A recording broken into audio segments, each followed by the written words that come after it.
Good evening and welcome to our COVID-19 update. I'm Ladi Akere-Doluale. Here are the highlights at this hour.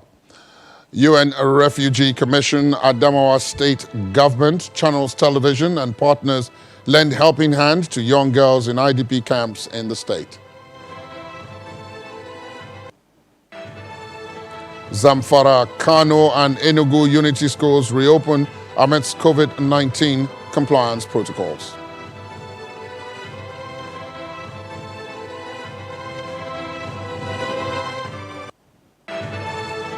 And Britain begins implementation of a new round of lockdown measures to help combat a new wave of COVID-19 infections in the country.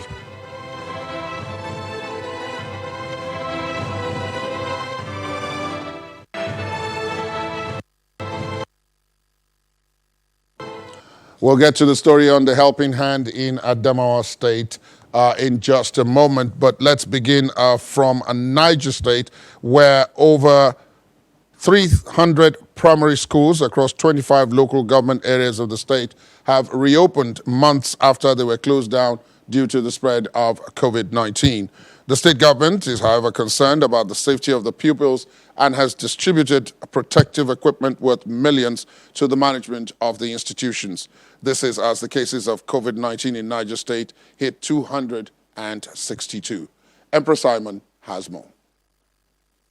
With the reopening of primary schools across the 25 local government areas of Niger State, ensuring safety of the pupils is a major source of concern for the state government here.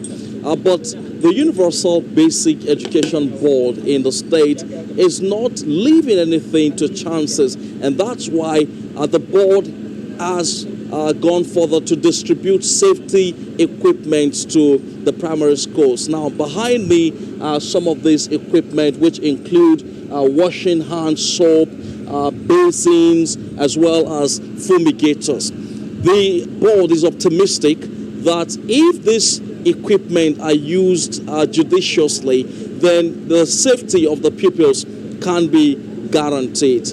The board chairman who spoke to us earlier on says that this equipment is costing the state government millions of naira to make them available to the primary schools. We have 3,124 schools in Niger State, and all of them have resumed. Of course, we are practicing the platooning or streaming system, whereas primary 1, 2, 3 will go to school in the morning, and 4, 5, 6 will go to school in the afternoon.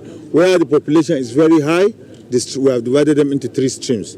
One part of the stream in the morning, one in the afternoon, and one in the evening. The item we have shared and we will continue to share is going to cost Niger State government about 181 million naira. However, it is not all of it that has been given to SUBEB, but what has been advanced to SUBEB is what we are using now, and I believe the government advanced about 75% of that, and the balance will come much later. At the moment, Niger State has a total of 262 confirmed positive cases of COVID-19, and the death toll from the virus still stands at 12. That's the update from Niger State. Emperor Simon for COVID-19 update.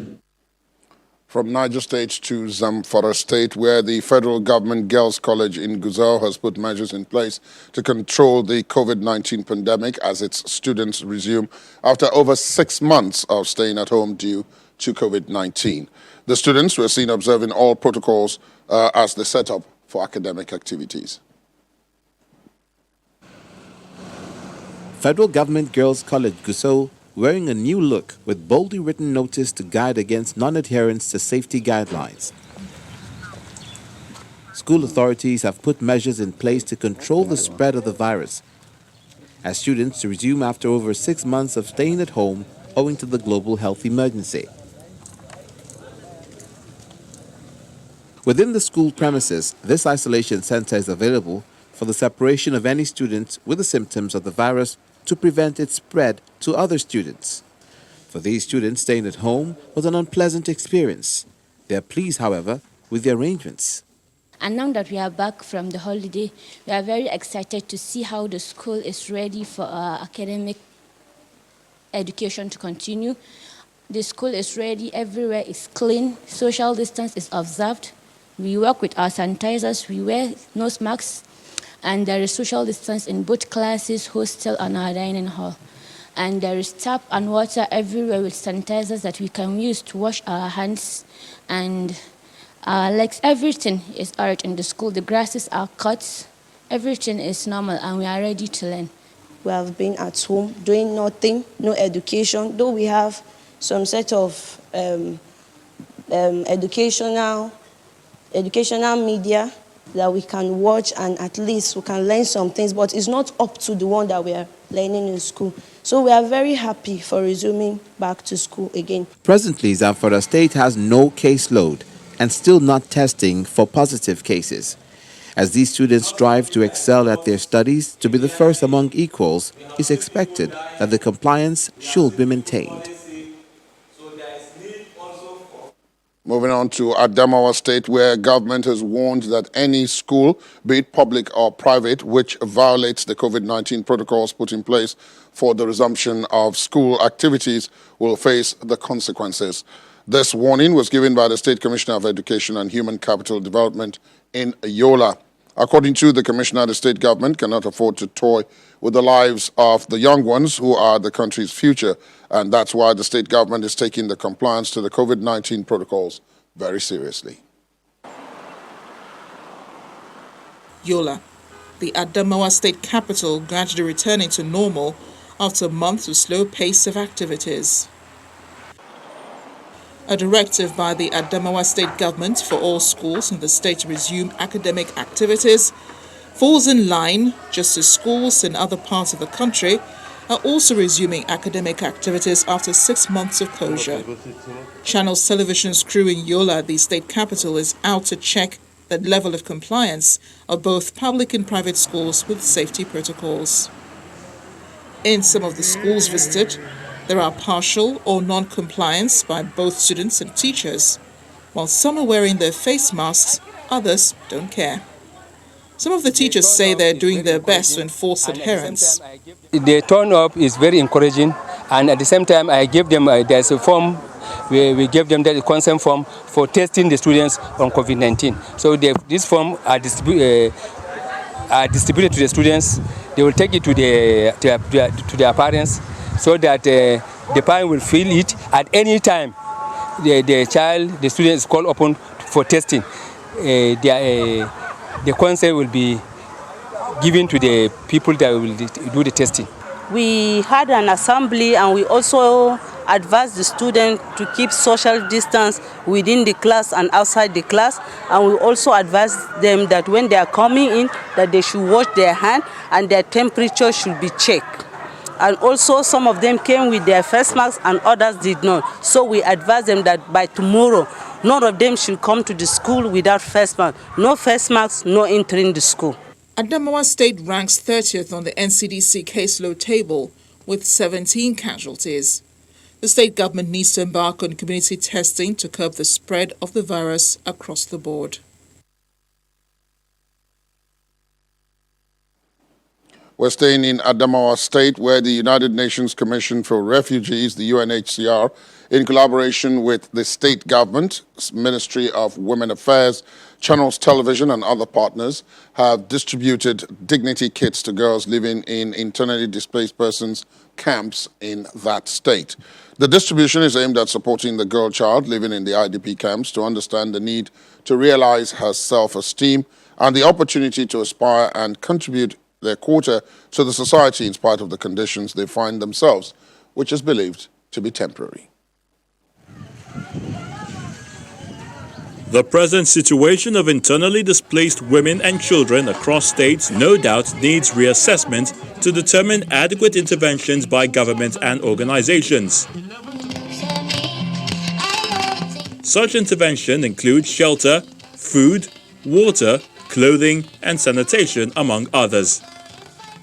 For sustainability, these group of IDPs need support that will assist in improving their self-reliance and personal hygiene. The executive director.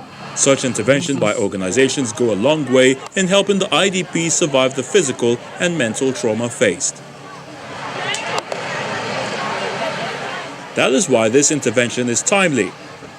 Gathered here at the Malkohi Host Community IDP Camp in Yola, South Local Government Area of Adamawa State, about 50 girls in the camp will receive dignity kits for their personal hygiene, which will assist them in preserving their self-esteem. A reason this forms part of the activities lined up to celebrate the International Day of the Girl Child in Adamawa State. The event is at the instance of Hope and Rural Aid Foundation Haraf as the implementing partner. UNHCR, Adamawa State Government, Channels Television, and other partners. As mothers, we felt we should tell them how to take care of their bodies, even though despite their challenges in the IDP camp, they need to be taken care of any other child in this life. We want to enlighten them, inform them that they should be aware of their self-worth in the society as a girl. So we want them to know that they are not just any creature. They are human beings that are specially designed, created by God. The wife of the Adamawa State Governor, who is represented by the Adamawa State Commissioner for Women Affairs and Social Development, appreciates the efforts of the donors and assures of more protection for the girl child and women.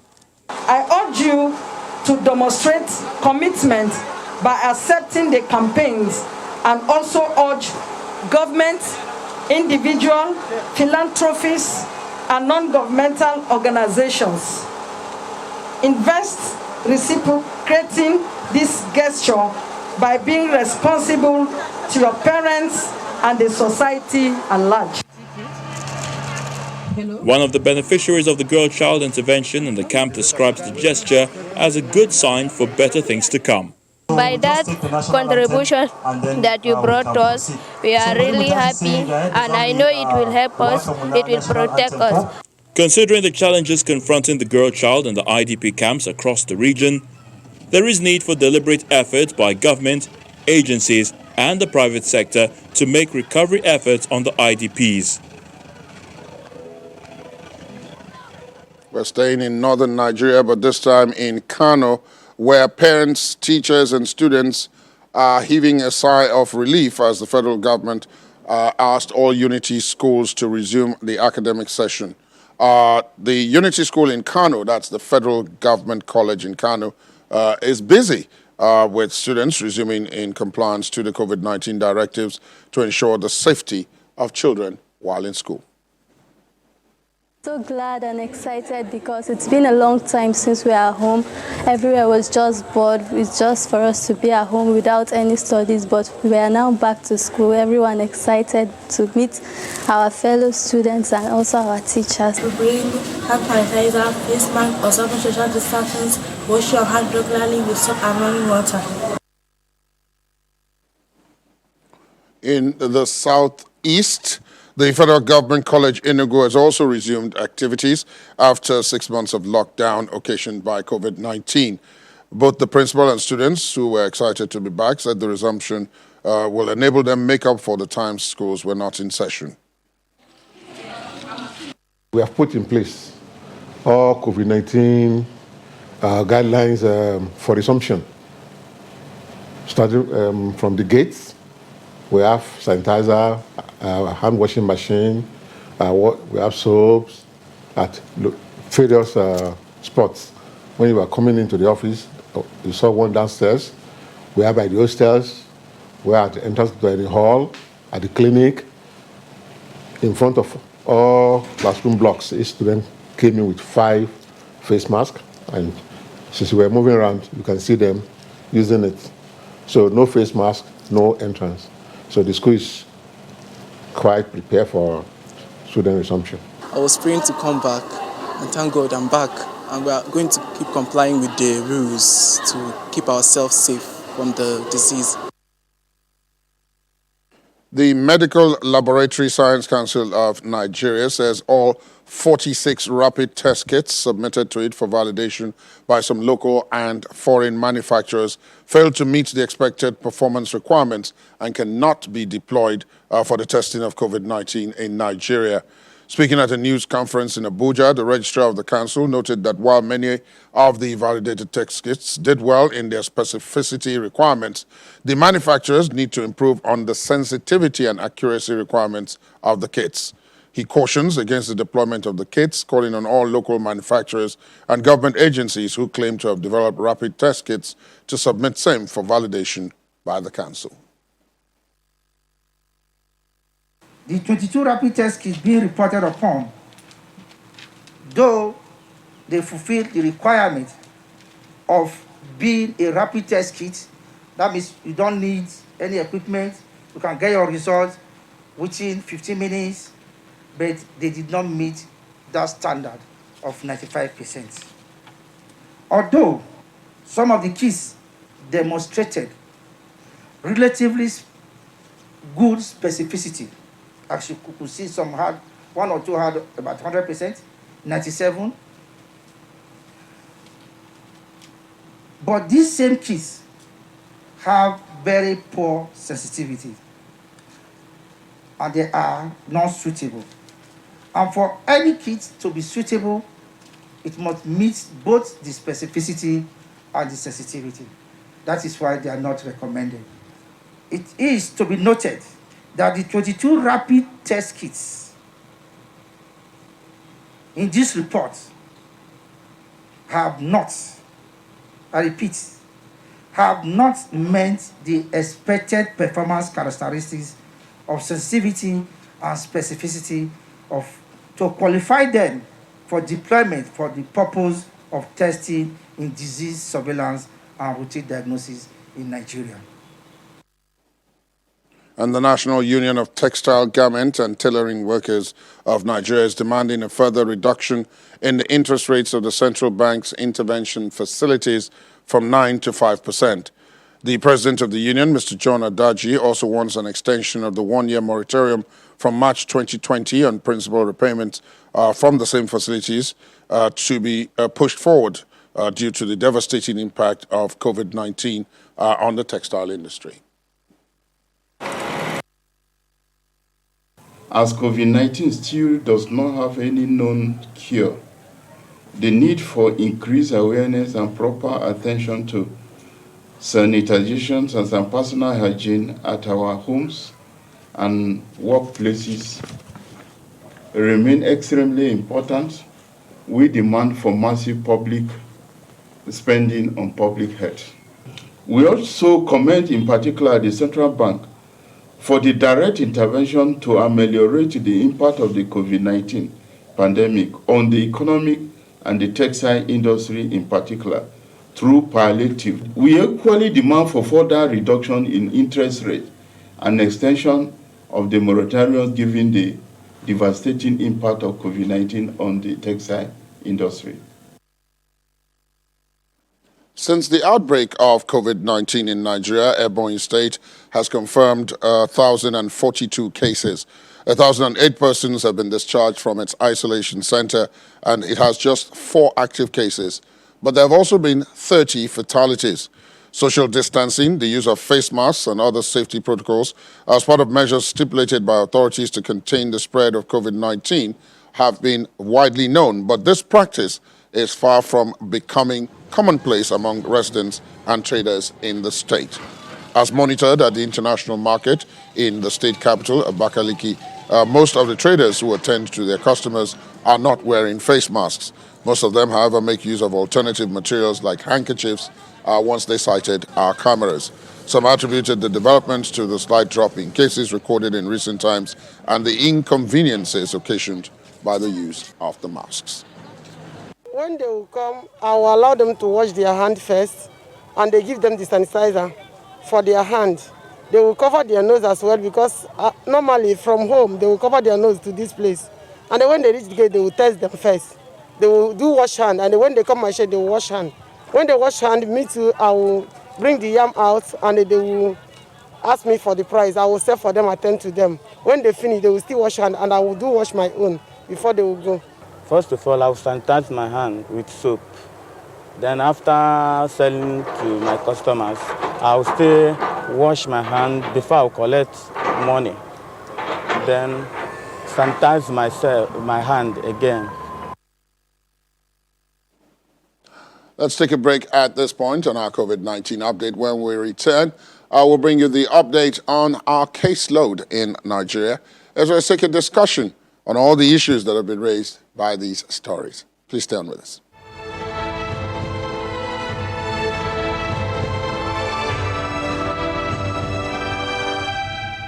Welcome back to our COVID-19 update.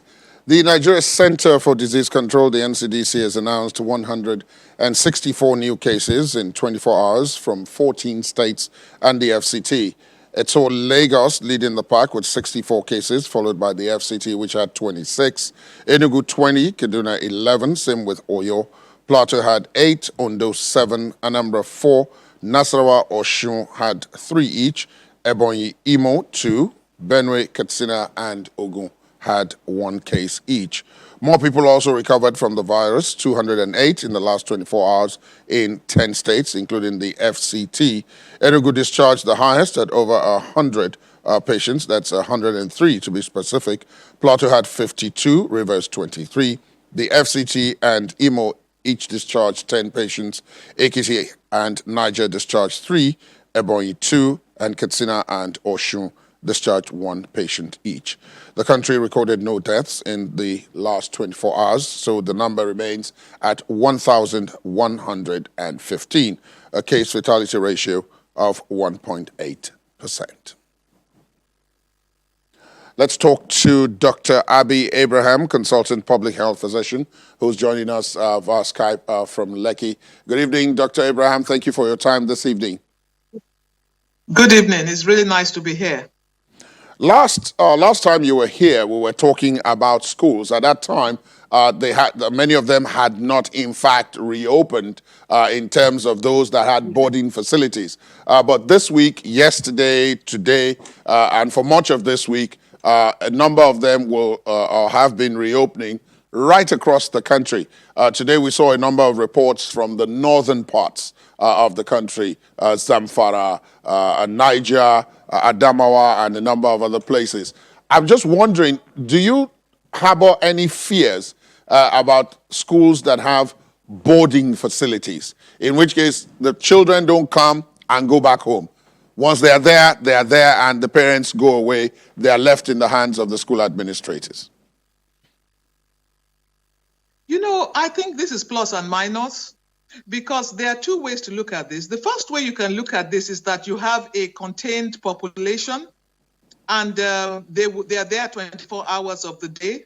And as long as they follow instructions and they follow all the social distancing and infection prevention control measures, they will be safe.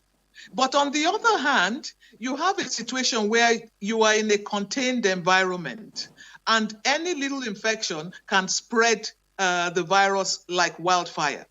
So the only thing I would say is that if in boarding houses, there needs to be further, actually more rigorous infection control, even more so than even in the day schools. I mean, it is obvious that the students are there, so they can't go and get infected as they go out. And like we discussed last time, you know, with the young people, sometimes they throw caution to the winds and they don't wear their masks and things like that. So that can't happen, because there should be a rigorous policy and procedure.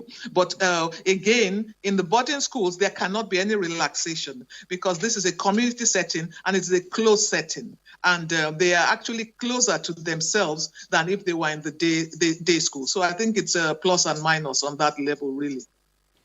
Let me elaborate a bit further on the environment in which all of this is taking place. Many of these schools themselves are situated in communities, and a lot of the workers who work in the schools, either as cleaners, as security men, and other support staff outside of the main teachers, go and come from this neighboring communities. So it's not exactly a protective bubble, is it?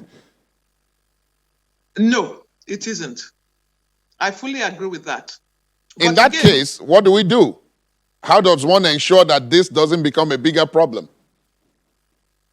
Well, in the end, it's going to have to be education of the staff that are coming in. and also the students.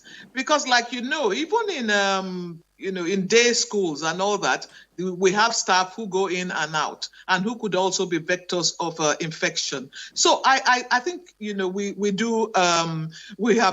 has been impressed upon us that the staff have gone through rigorous training. Not all the institutions, but at least some of them have gone through a lot of training. I'm party to some of the training that they have been through, and it is rigorous for some of them. I can't vouch for everyone. So I should expect that the staff who are going in and out are also being rigorously looked at, examined, and it is ensured that they do not act as vectors of infection. I would not, obviously there's the big thing about should we be testing them or should we not be testing them? We are still at the point where we're not really supposed to, in a sense, test the staff.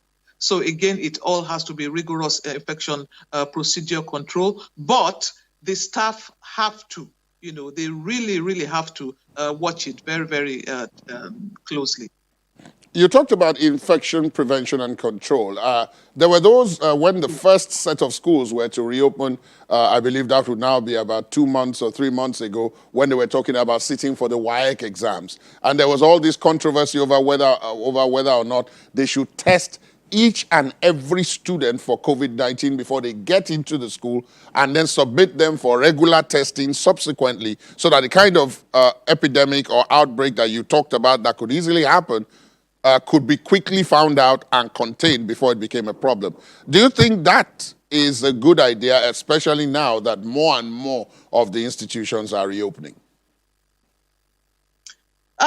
It is a good idea, but I don't think it is practical. I don't think it is sustainable. If I was going to suggest, I would say if the children could have a COVID test before they went into the boarding school, one off, I think that will be a good idea. But again, we'll have to look at the practicality of it. But I do know that there are some, private schools, that's on the private sector, who are students who are being asked to do the COVID test. But to test the children rigorously every 2 weeks is not really even scientific, because of the incubation period of the virus, and also the fact that there are times when it is 3 to 14 days, and so to keep testing and retesting will not really make practical sense. So I'm not sure that's going to be on the ball. I don't even think it's affordable. I'm not really aware it is being done anywhere in the world in the sense that you are describing. So again, we're back to, until we get this vaccine, we are still back to really this protocols that we just have to be rigidly looking at. Again, the children themselves don't. They usually either don't carry the virus or they are asymptomatic. So the real risk with them is the fact that they could be vectors of the infection, and they could, even pass it on to the adults. So sometimes the adults who are looking after them are the target as opposed to the children. And so the adults themselves really, really have to watch it. After the cameras have gone, I mean, every school you go to now expects that there will be 1 or 2 TV cameras to come and look at how they reopen. But after the novelty of reopening has worn off and it is now time to get on with the job of educating the students and the cameras have gone away, do you harbor the fear that some of them may slacken? I think that's always going to be on the cards, isn't it? The fact that there might be that slackness. But I do know that there are inspectors who actually have been asked to go in periodically. They also have some form of external monitoring of their systems. And so I think the government, at least I know about the state governments, they have put a little bit of checks and balances in place to ensure that that slackness does not happen. So it is the usual human tendency to just fall a bit by the wayside once the novelty has worn off. But because of the external monitoring that is which is going on, and even the internal monitoring and the inspection visits. Hopefully that will continue from the state offices. We're just hoping that that would help them to keep the policies and protocols. I think obviously the state could also put in again checks and balances to the effect that there might be some negative measures that might be meted against them if they do not follow the strict guidelines. Are you surprised by the fact that about 46, I think the number was, of the test kits, the rapid test kits that were submitted for validation by a number of manufacturers and other proponents of those rapid test kits, the Medical Lab Science Council said none of them met the criteria for accuracy or sensitivity. Are you surprised? Yeah. No, I'm not really surprised because the type of testing that we're not doing the PCR testing, isn't it? We're going for the antibody testing, which always will slack when it comes to sensitivity and even specificity and even sensitivity. With sensitivity, that is the number of tests that are truly positive.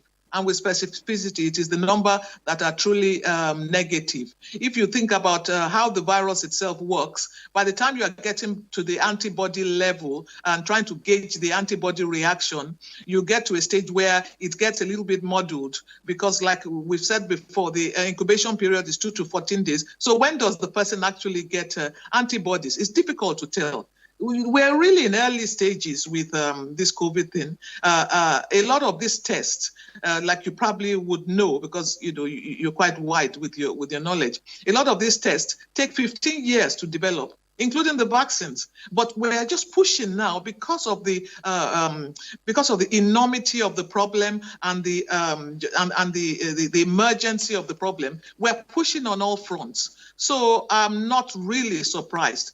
The only thing I would say to the researchers is to keep going. I should think that once they do not give up, and hopefully they will have adequate funding, because these things also cost money. Hopefully they have enough funding to go with this. Hopefully we should get some reasonable tests soon. Well, I don't know about soon, but we should get some tests anyway. Hopefully it should be soon. The other thing here is that as part of the reopening process, we reopened our international borders and flights. And I've asked some of your colleagues about this. The first question, of course, relating to that is that, do you harbor the fear that what we've been dealing with so far, as I'm told, is a particular strain of COVID-19?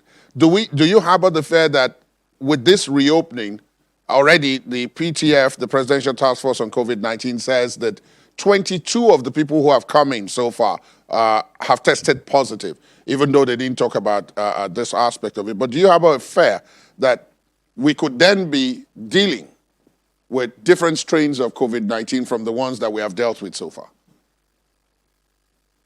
You see, I think the African experience is a real enigma and a myth, even to the Western world. Despite these so-called strains and strains, we find out that, and I know there are quite a few strains, we find out that there's just something really interesting happening in Africa, in sub-Saharan Africa. The level of infection, no matter what strains they talk about, is just lower. Like you quoted the death rate today, 1,115, it is terrible. Every death is devastating.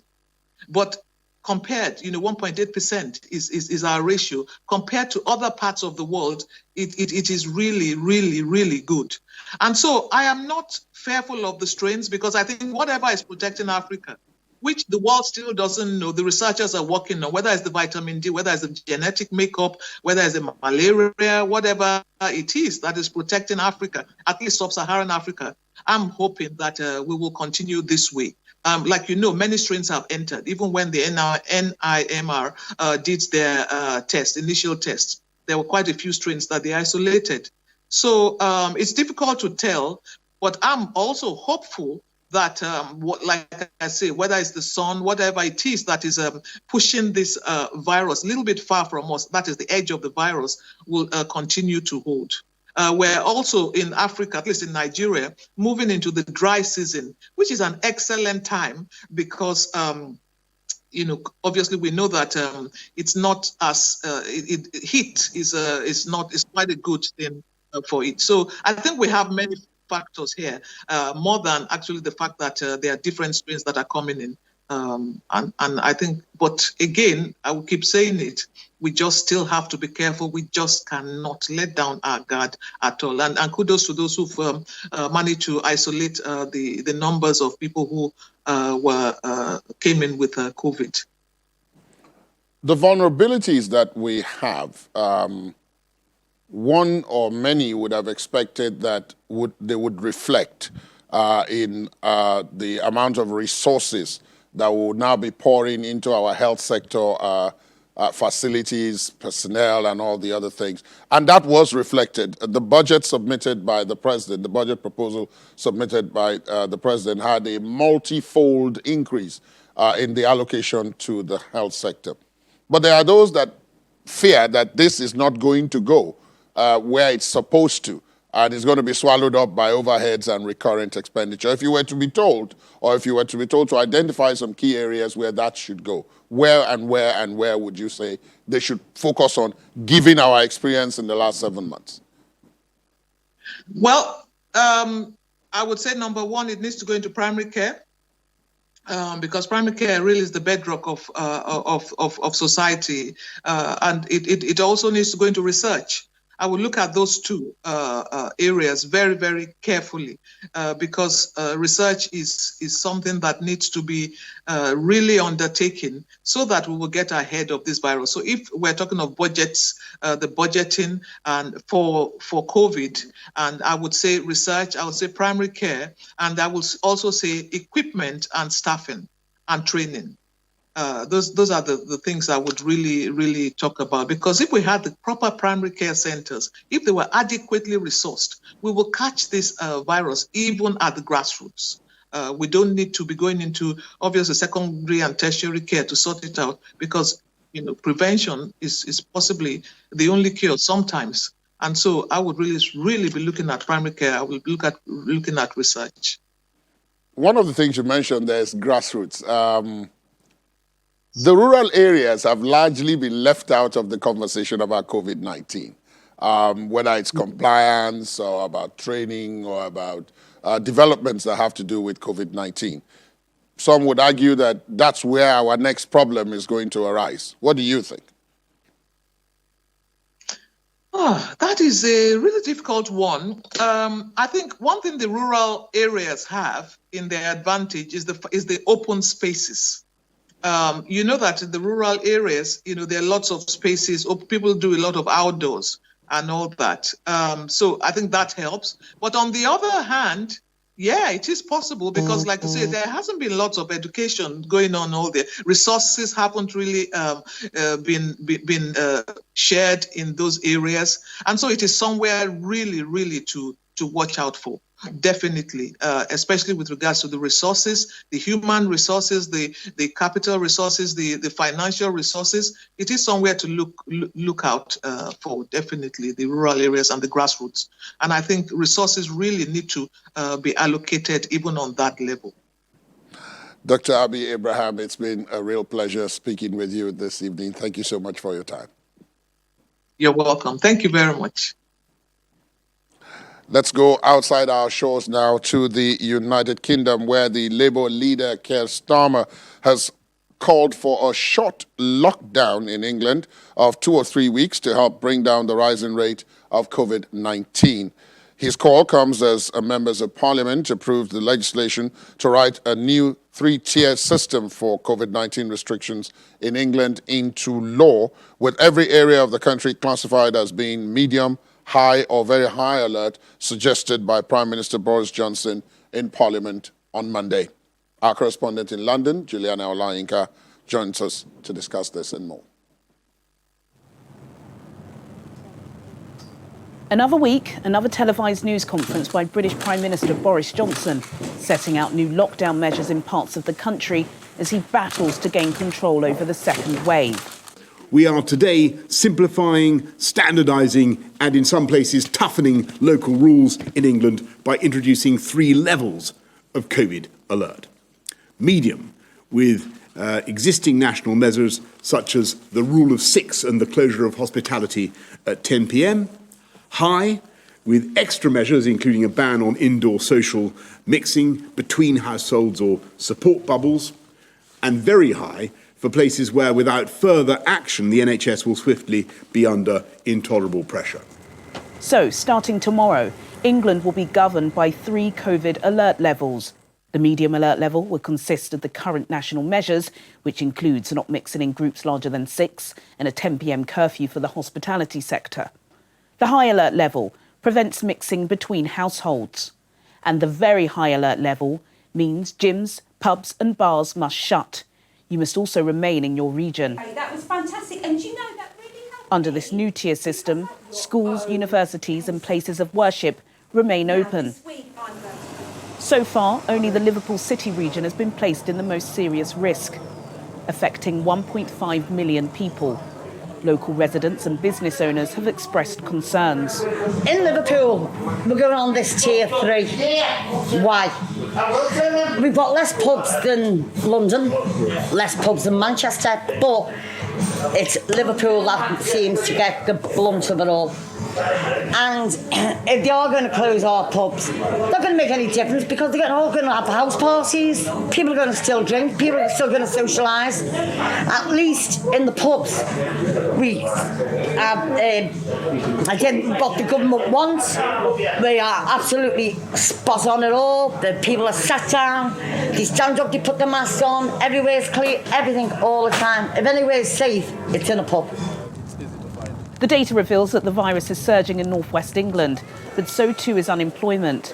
This morning's figures from the Office for National Statistics shows unemployment rose to 4.5%, its highest in more than 3 years. With businesses forced to close a second time round, there are fears that the tsunami of mass redundancies is creeping ever closer to reality. Juliana Olayinka, reporting for Channels Television News, London. Well, now we can speak to Juliana. I'm sure she is in the British capital, London. Juliana, welcome.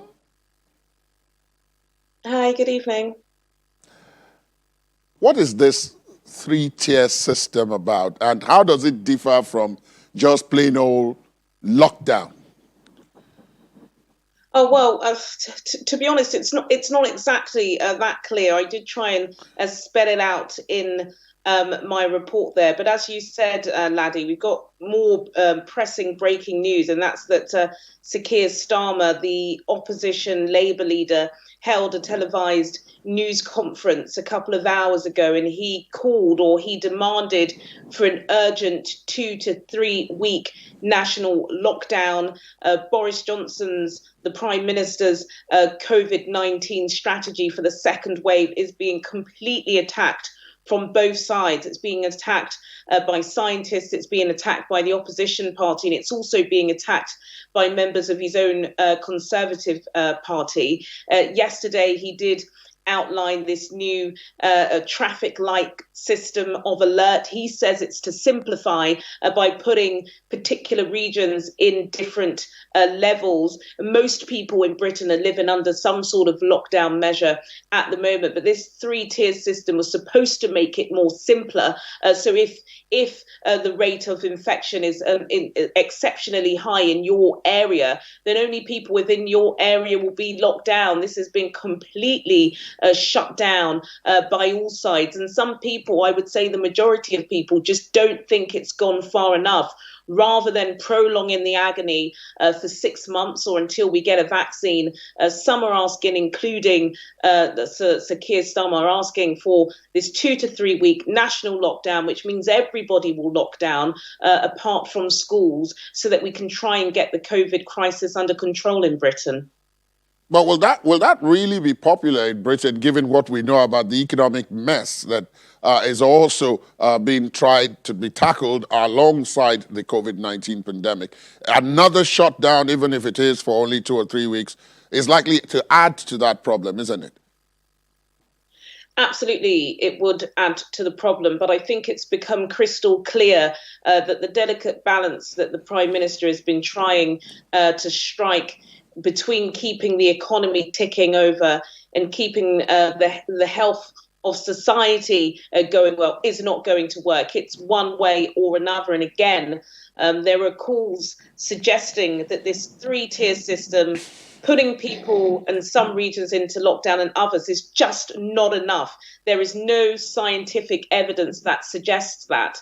And what we learned earlier this morning is that there were some leaked documents put out to the press of a meeting between SAGE, which is basically the scientific committee, and the government. SAGE scientists on the 21st of September looked at this trajectory that Britain was going in, and said that Britain must lock down. They must lock down for 2 or 3 weeks to get this under control. And the Prime Minister refused to do so because of the economy, but it's coming back to bite him. There was a snap poll done by YouGov a couple of hours ago, and I believe 40% of those who participated in that survey suggested that the Prime Minister has just not gone far enough. So we'll have to wait and see. But clearly it's going to affect the economy. But some would suggest that a fast shock to the economy again is much better than this prolonged agony, which it appears as if this new tiered system would be providing.